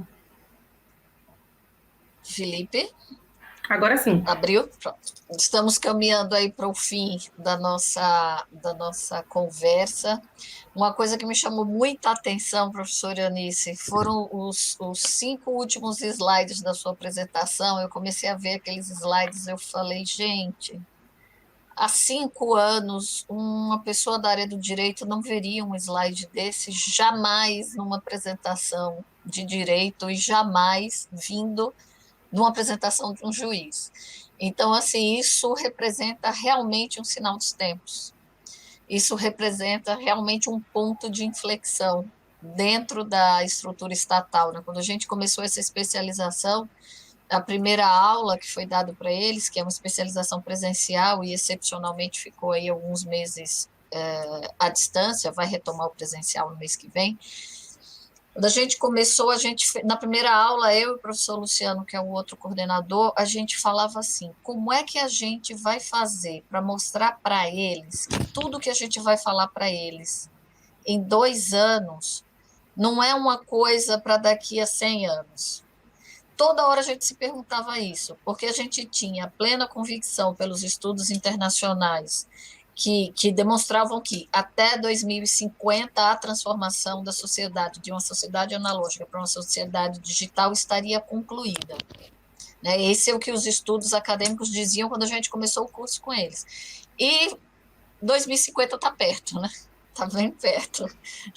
Está bem perto. Quando veio a pandemia, ela veio no avalanche, antecipou na prática. Eles tiveram de viver, todos nós tivemos de viver, uma grande quantidade de coisas que a gente dizia que um dia ia acontecer na administração pública. Então, de repente, o Tribunal de Contas do Ceará estava fazendo plenário virtual, processo digital, tiveram de inovar nas formas de fazer auditoria. Né? Judiciário não podia parar, teve de andar. A Universidade de São Paulo, em 3 semanas, conseguiu continuar o ano letivo e, ao final do ano de pandemia, graduou todos os estudantes que deveriam ser graduados.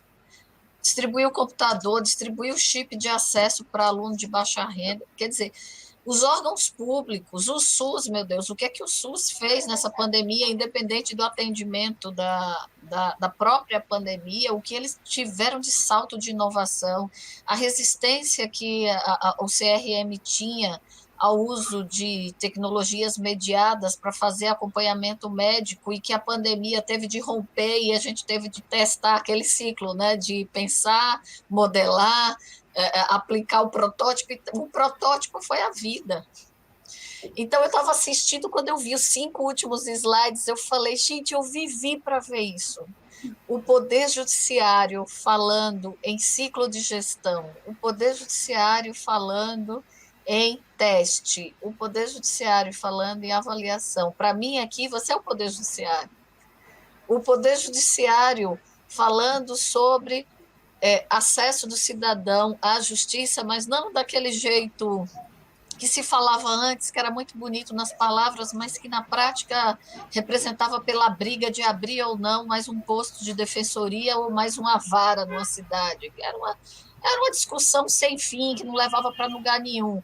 E aí você me traz esse dado que o estado do Amazonas é o que mais aderiu à justiça 100% digital. Eu falei, gente, eu estou vendo, eu fiquei viva para ver. Então, professora Eunice, eu estou muito feliz de recebê-la aqui, primeiro pela profissional espetacular que a senhora é, pela juíza que é, pelo trabalho que tem feito, não só academicamente, mas profissionalmente, junto ao Poder Judiciário, e a sua generosidade de partilhar o seu tempo aqui conosco, nessa turma da especialização.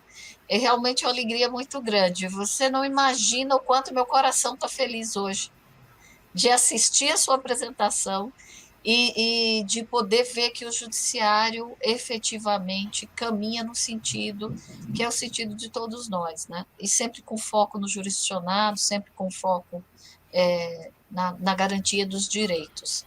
Eu vou abrir o espaço, uma última chance, uma última rodada aqui no chat, se alguém quiser fazer uma pergunta. Eu vou fazer uma pergunta e vou abrir para a doutora Márcia também fazer mais uma pergunta, e aí a gente encerra. A minha pergunta é o seguinte: desde que a gente se graduou na década de 90 até aqui, havia uma resistência muito grande do uso de tecnologias dentro do judiciário, quando se trata das questões do direito penal. E essa discussão é muito viva. Então, a grande discussão que tinha em textos, artigos, até na tribuna do Supremo, muito recentemente eu ouvi um colega advogado, militante da área penal, né, falando da inconstitucionalidade e da negativa de justiça quando se fazia, por exemplo, oitiva de réu preso através de videoconferência. Né? Essa é uma discussão candente, né? Como é que está essa discussão agora, no meio de todas essas normas e todas essas discussões que vocês estão fazendo no CNJ sobre Justiça 4.0? Como é que está essa história do réu preso e do uso de tecnologias? Não estou falando do juiz, do juiz robô. Eu estou falando do uso de tecnologias para interrogatório, audiência de custódia, interrogatório de réu preso, enfim. Como é que está isso hoje? Como é que está o ponto, o estado da arte dessa discussão na prática do judiciário? Bom, há 2 semanas, né, estamos aqui começando o plantão, voltando às audiências de custódia vendo preso, né, e por videoconferência. Então, assim, essa discussão que tinha da videoconferência, que ela cesseava, ela praticamente ficou superada porque a gente viu com a pandemia que os colegas juízes criminais precisavam andar com os processos. E o que foi interessante, que eles não esperavam, é que, por exemplo, na remessa de carta, praticamente carta precatória acabou. Carta rogatória também.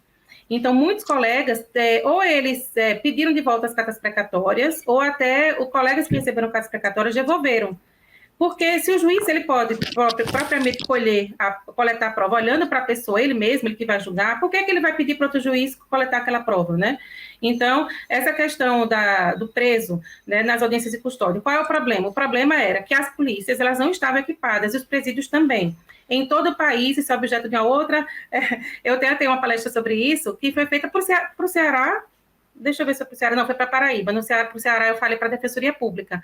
Há alguns meses eu falei para a Defensoria Pública do Ceará, na Semana Nacional do Defensor Público, eles me convidaram e eu falei de forma direcionada para a temática do que eles precisavam, né? Mas há pouco tempo eu falei na Paraíba, para o Tribunal Regional do Trabalho, no dia de inauguração do laboratório de inovação deles, não deu tempo de falar dos laboratórios de inovação. Inclusive, o que eu participo, que é o da MB, né, nós somos um hub, então nós conectamos as pessoas aos órgãos públicos para ver se os projetos acontecem. Eu estou envolvida, só nesse ano, do ano passado para cá, nos seguintes projetos: na campanha Sinal Vermelho contra a violência doméstica. Agora, acabamos de terminar um outro projeto sobre o que fazer com o pessoal, porque o pessoal, a força de trabalho dos tribunais, considerando que tudo ficou digitalizado. Então, nós pesquisamos a Evara de Santos, também uma modificação de competência regionalizada que tem no TRF4, pesquisamos o TRF5, que é o Nordeste, inclusive, né, o Ceará, um juiz federal cearense fez parte dessa pesquisa, e ela vai ser divulgada agora em outubro no ENAJUS, que é um evento Brasil-Portugal, que é o Encontro Nacional de Justiça, que é feito pelo equivalente ao CNJ lá de Portugal. Então, nós tivemos nosso trabalho aprovado, então foi 3 juízes federais, a terceira região, Ceará, e Paraíba e Pernambuco, eu que sou juíza de Pernambuco, estadual, e um colega juíza do Maranhão. Então, nós pesquisamos essa situação para saber o que fazer com a força de trabalho com a digitalização. E o que fazer com servidores que já existem? Então, esse é um problema. Outra questão, violência doméstica. Então, levamos o Laboratório da Inovação, da MB, um ciclo de ideação e prototipação, chamando para a mesa os juízes do Fórum Nacional de Violência Doméstica contra a Mulher. Outro projeto que estamos ainda em desenvolvimento é quanto a adolescentes infratores, né? Quanto às portas de saída de quem é o futuro do Brasil. Então, o futuro do Brasil, que são os jovens, e os jovens em situação de vulnerabilidade social que incorreram em atos infracionais, a ideia é ressocializá-los por meio da educação, artes, esportes e ciência. Então, é um projeto muito ambicioso, mas estamos desenvolvendo. E em relação à questão criminal, essa questão de ver os presos e fazer as coisas por videoconferência, até juros estão sendo feitos por videoconferência com sucesso, porque a opção é não fazer, e não fazendo, todos os réus terão que ser soltos. Então, tem que ver, ou coloca na sociedade réu perigoso, porque não deu tempo de fazer, porque não dá para fazer presencial, ou então julga, e aí, se houver prejuízo, se for demonstrado depois, e aí pode fazer um novo julgamento. Agora, o que não dá era para parar. Então, e nós temos um colega também no mestrado, no meio desse mestrado são 28 juízes, federais e estaduais. Todos os projetos, é um mestrado profissional, não é acadêmico. Todos temos a obrigação de escrever artigos que apontem soluções concretas, e a nossa dissertação tem que apontar soluções concretas, todos nós. E temos de todos os tipos, temos de judicialização da saúde, mais de um, temos de juizados especiais, nós temos criminal do júri. Um colega está pesquisando uma maneira de fazer com que a população, que é os 7 jurados que julgam os processos de crimes dolosos contra a vida, participem mais do julgamento, porque o juiz só aplica a pena, né? mas quem vai decidir o veredicto é o corpo de jurados, né? Então, também estamos preocupados com o letramento racial e julgamento com perspectiva de gênero, inclusive porque eu faço parte da MB Mulheres também, né? E na questão do letramento racial, essa é uma discussão que a gente precisa trazer à tona o tempo todo. Mais de metade da população é de mulheres e tem também a interseção raça, gênero e classe que tem que ser observado. Um outro colega sugeriu que uma maneira de... ontem foi divulgado o relatório de juízes negros e negros no Brasil, um novo relatório, e mostra que desde a instituição de cotas para o concurso à magistratura aumentou o número de negros num percentual muito significativo, né? E um colega magistrado, depois de um curso de letramento racial, que até fizemos aqui em Pernambuco, ele sugeriu uma ideia muito interessante, considerando que todos os anos os juízes têm que escolher 100 pessoas para fazer o corpo de jurados, para funcionar no outro ano. Por que não fazer 50-50, observando a questão do gênero, e dentre esses 50 ainda observar também a questão da raça, para dessa forma trazer a população tal qual ela é representada, tal qual existe realmente na sociedade, representada para o julgamento. Então, realmente são muitas questões que não dá para trazer aqui, né? Mas, assim, nós temos colegas lá no mestrado estudando várias agrárias, questões indígenas, questões ambientais. Temos 2 colegas que estão, juízes federais, uma do Amazonas e um do Pará, estudando apenas questões ambientais. Temos colegas que estão na comarca onde está em construção hidrelétrica, também tem que ver impacto ambiental, ele está estudando inovação responsável. Então, daí virão 28 projetos, certamente muito interessantes, porque abrangem todas essas temáticas. Previdenciário, enfim, os grandes temas. A escola selecionou magistrados e já está na segunda turma. Na segunda turma, tem colegas que trazem dados, estudo de dados, jurimetria, que não deu tempo de falar, mas jurimetria, inclusive, era outra coisa que eu sugeri para a doutora Márcia, em relação, não dá tempo de apresentar, mas temos no site da ABJ, Associação Brasileira de Jurimetria, né, tem vários cases da jurimetria aplicada à justiça, com muitas situações interessantes, inclusive de São Paulo, porque São Paulo abriga o primeiro laboratório de inovação da justiça brasileira, que é o JuspLab do TRF3, né? Então, tem muita coisa que foi feita em São Paulo, muita pesquisa, e está disponível na Associação Brasileira de Jurimetria. E é impressionante o impacto que tem a análise daqueles dados, a estatística aplicada ao Poder Judiciário. Então, nessa situação, está sendo muito utilizada, por exemplo, a senhora narrou um caso em que a Procuradoria da USP não dava tempo, não dava conta de contestar ou se manifestar em todas as ações, em diversos estados e em vários sistemas de processo judicial eletrônico. Com a jurimetria, é possível a pessoa, os advogados estão usando para se antecipar, para mapear todas elas e poder fazer contestações prévias, otimizando assim o tempo. Então, é uma outra solução que eu indico, né, também o estudo da jurimetria. Virá na segunda turma também no mestrado, temos projetos em relação a isso. Não sei se eu respondi a todas. Sim, respondido.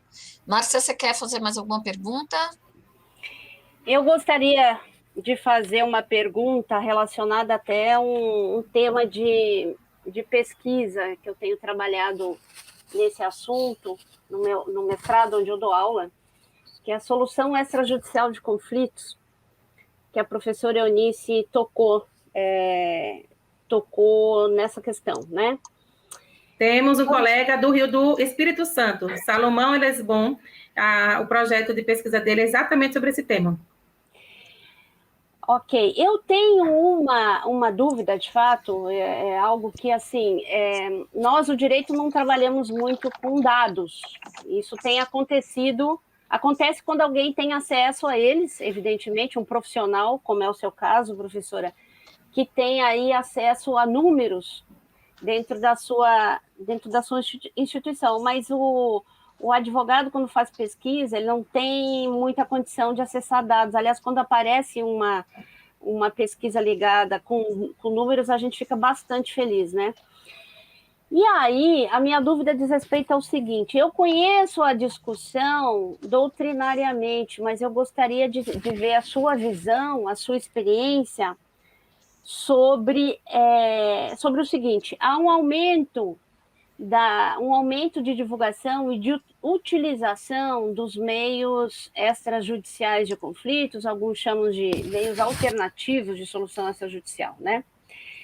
Mas, mesmo existindo essa divulgação, as pessoas começando a entender que não precisaria entrar com uma ação judicial, que poderia resolver isso, né, extrajudicialmente, até dentro dos tribunais, há uns setores ali que possibilitam que a pessoa bata na porta lá e diga, olha, eu gostaria de fazer uma mediação ou ter uma conciliação.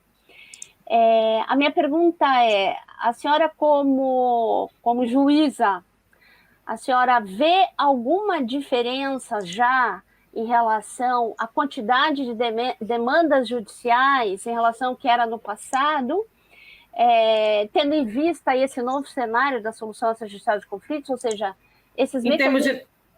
Em termos de novos ingressos, eu não percebo. Eu percebo sempre, tanto os números demonstram só aumentando. O que eu percebo no dia a dia da minha vara são métodos extrajudiciais de conflito sendo usados para pôr fim ao processo. Então, nos últimos anos, nós sabemos, também tem aquele site da B2L, que é a Associação Brasileira de Lawtechs e Legaltechs, né? Então, elas têm um mapa de todas as soluções brasileiras de plataformas digitais de conciliação, e também tem a solução pública, que é o consumidor.gov, né? Então, mas o que eu tenho visto, o que eu vejo nos processos, são as pessoas usando essas plataformas de solução extrajudicial de conflitos para fazendo acordos extrajudiciais e pedindo homologação. Juntando os processos para pôr fim ao litígio. Então, isso eu tenho visto. Agora, eu não tenho visto impacto ainda no uso dessas soluções para impedir novas entradas. Ok. Na semana que vem, de 22, 23 e 24, acontecerá a 48ª, se não me engano, edição do FONAGE, Fórum Nacional de Juizados Especiais, Civis e Criminais. Inclusive, Pernambuco é anfitrião, e eu vou falar no dia 23. Então, assim, vários juízes vão falar, inclusive sobre a questão de fazenda pública, que interessa para, eu acredito, essa turma aqui, né, porque são de gestores públicos, né, então haverá de saúde também. A programação está no site do Tribunal de Justiça de Pernambuco, então é FONAGE, Fórum Nacional de Juizados Especiais, e abordará diversas temáticas, sobretudo consumidor e juizados fazendários. Então, assim, com certeza, o que tiver de novo nessa área será semana que vem, porque nesse fórum sempre eles fazem os enunciados, né? Com todas as novidades, que foram muitas, do ano passado para cá. Então, é algo que está no radar, né, de quem milita nessa área já na semana que vem. Ok, obrigada, professora. Eu agradeço muitíssimo o convite e as perguntas também. Eu espero ter respondido, né, satisfatoriamente a todas elas. Sem dúvida, sem dúvida, sem dúvida, professora Eunice. Muito obrigada, até um bom dia. E a senhora é sempre muito bem-vinda à Universidade de São Paulo. Muito bem-vinda. Uma honra estar aqui falando com a senhora, falando com a professora Márcia, né, e a gente sabendo que esta é uma audiência tão qualificada, né, e todos comprometidos. Então, eu acho que o Poder Judiciário é um poder ainda muito hermético, né, e as pessoas não têm muito conhecimento do funcionamento do Poder Judiciário. Mas o que eu posso dizer é que a esmagadora maioria trabalha muito, trabalha além da carga de qualquer outro juiz de outro país. Nós temos realmente uma sobrecarga. Tem uma tese de doutorado da Unicamp, de 400 páginas, explicando do efeito na saúde física e mental dos magistrados em função dessa sobrecarga, né? Mas nós somos comprometidos com o trabalho, comprometidos com o propósito da justiça. Temos muitas pessoas participando desse movimento de inovação, temos uma rede de inovação, né? Então, e o nosso objetivo o que a gente quer? Inclusive, quando a gente aplica o questionário Futuro Desejado, que é uma ferramenta de gestão, né, para a gente saber dos servidores, como é que os servidores veem o trabalho deles, né?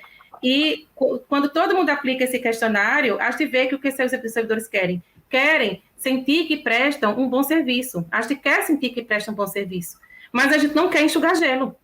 A gente quer prestar um bom serviço, um serviço que seja efetivo, a tempo, e a gente não consegue fazer isso.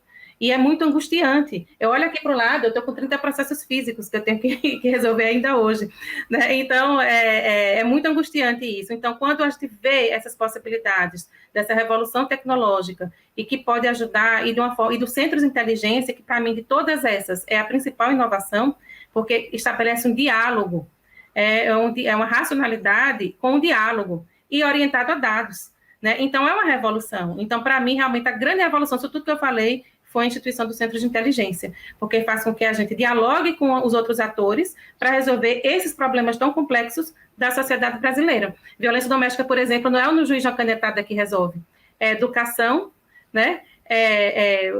O que acontece com... O número só aumenta. Nós somos o quinto país que mais mata mulheres no mundo.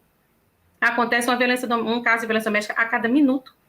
Enquanto falamos aqui, né, a cada minuto uma mulher apanhou. A cada 2 horas uma mulher morreu. Né? E isso, por mais que se faça e que se julgue, é um problema social que não dá jeito. Qual é o jeito que vai ter? Educação.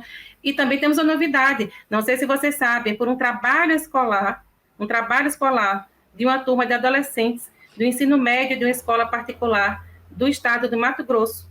Eles fizeram um projeto, um trabalho. Esse trabalho, um deputado tomou conhecimento, levou para Brasília e foi instituída uma lei que, a partir do ano que vem, vai ter que ter a Semana Nacional de Violência Doméstica em todas as escolas do Brasil. Que esse é o motivo, por exemplo, pelo qual a Espanha é o país considerado pela ONU Mulheres a melhor legislação de proteção do mundo às mulheres, né? A nossa é a terceira. A nossa legislação é boa, mas falta políticas públicas, né? E por que a da Espanha é melhor? A segunda é a do Chile. A da Espanha é a melhor porque ela foca na educação. Então, durante todo o ciclo de vida de um estudante, desde pequenininho até a universidade, tem conteúdo de respeito às diferenças e à igualdade de gênero, né? Então, isso faz diferença na sociedade.